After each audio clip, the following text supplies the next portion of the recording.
Hi, this is Davidian Lyon, and I'm here to discuss the Undefined Solar Plexus Center.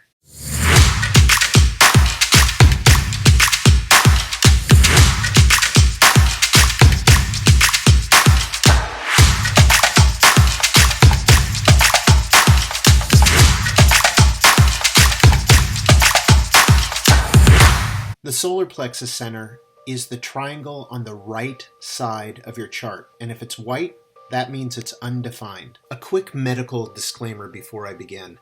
I want to make clear that nothing stated here should be construed as medical advice. For dealing with any given problem or to diagnose, treat, prevent, or cure any disease, all information I'm providing is for educational purposes only. It's not to be construed as medical advice. Only your licensed medical practitioner can legally offer medical advice, so please consult your healthcare professional for individual guidance for any specific health challenges you may be encountering. The Solar Plexus Center is responsible for our emotional landscape, our needs, passions, and desires.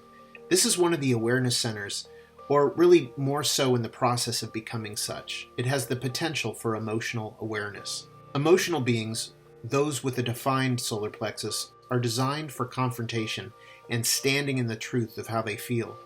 But if you're watching this video, then you have this center undefined and may have difficulty processing these types of interactions. But we'll go into that in a bit. This center is the most penetrating of the energy centers as it goes right down to the nervous system. Approximately 47% of the population, though, have this center undefined. But wait, you interject. If I'm undefined emotionally, then why do I feel super emotional? I feel everything. Well, to answer your virtual question, it makes perfect sense why you feel so emotional. With your undefined solar plexus, you are absorbing and amplifying the emotions from emotional beings, those with a defined solar plexus. You may find yourself experiencing emotional extremes. If someone around you is sad, you could potentially feel suicidal depressed, as an example. You could be the first one to weep uncontrollably in the movie theater. You might even have a small attachment to drama, or maybe a full-blown drama queen. If you're not emotionally defined, it is such a freeing and wonderful gift to know that most of what you feel is not you. Undefined solar plexus people amplify and reflect the emotional waves of others, those who have defined emotions. Not knowing any better, non-emotional people think the emotions of others are their own. Because of these mechanics, you can never truly trust how you feel in the moment when you're around people with a defined solar plexus, as what you're feeling could simply be an amplification of that defined solar plexus person's emotional state. So since you can't trust how you're feeling in those cases, you really should not make an emotional decision, period. Because that's not how you're designed. Emotions are not your truth. They can just overwhelm and muddy your decision-making process. Instead, follow your strategy and authority to make sure you're on the right path. Undefined solar plexus people can have a tendency to play nice, hide their truth, and not speak up for themselves, and avoiding emotional situations or confrontations so they don't have to face other people's uncomfortable emotions.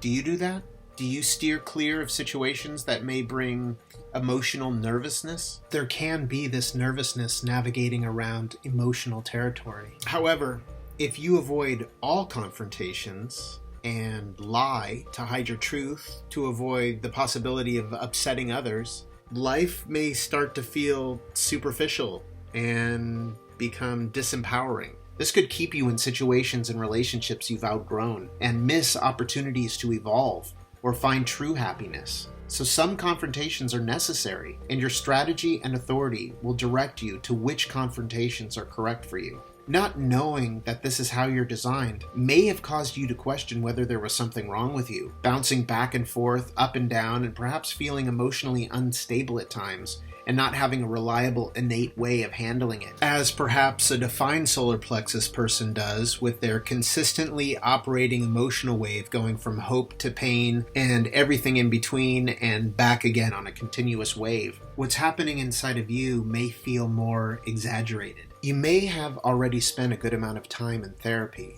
or with self-help processing your emotions, but what you may not have considered yet is that not all of these emotions are your own. And even if you know these emotions aren't yours, it may still take time to purge them. You've absorbed years of emotional conditioning, years of taking in the emotions from those around you, your entire life really.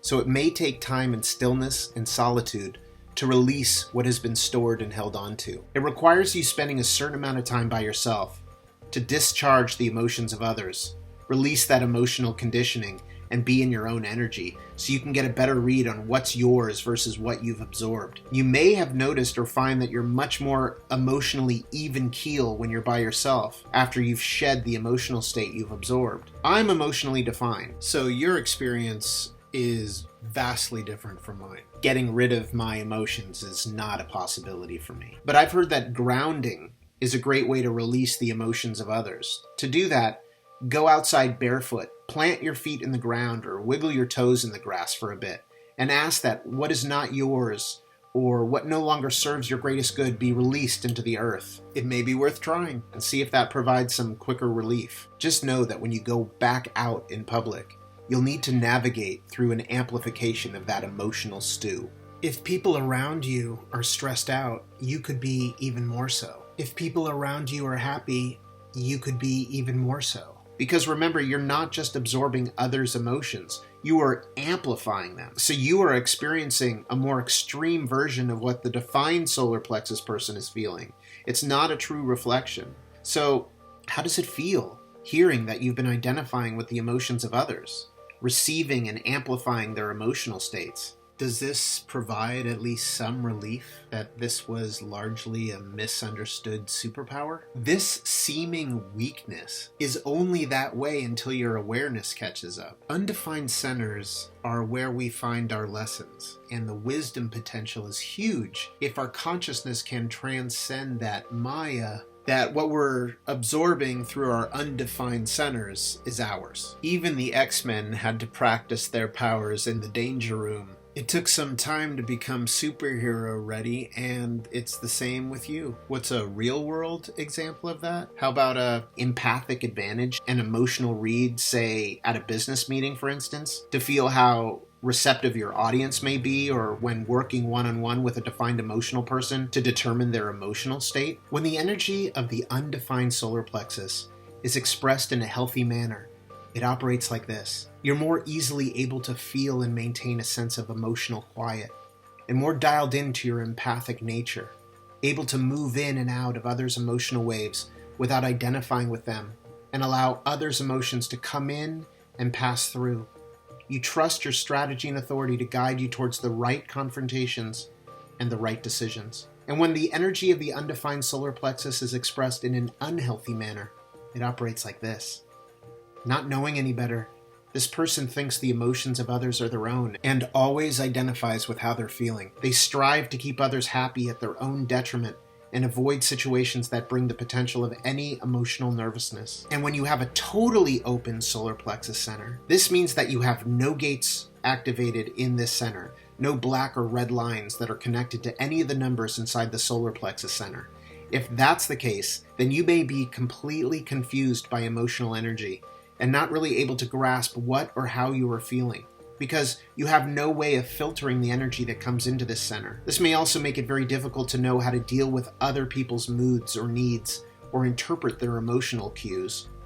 The question that the undefined emotional person should regularly ask themselves is, am I identifying with the emotions of others, thinking their emotions are my own?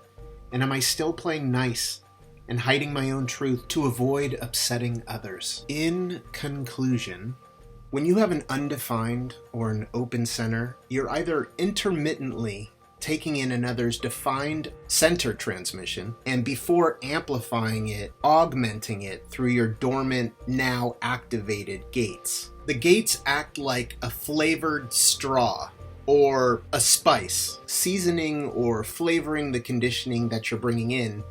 But more than just flavoring the food, you're actually making quite a bit more of it. So it ends up being a twist on the other's original recipe. Whereas with open centers, you're bringing aboard the exact other's original recipe, but instead of that recipe being dinner for one, you amplify it so the portion size is greater. So you need to keep that in mind. Recognize the amplification. What you're feeling is quite a bit more of whatever they're feeling. But you also don't have a consistent way of processing the energy that comes into the center, because there's no gate that gets awakened that could be even remotely reliable.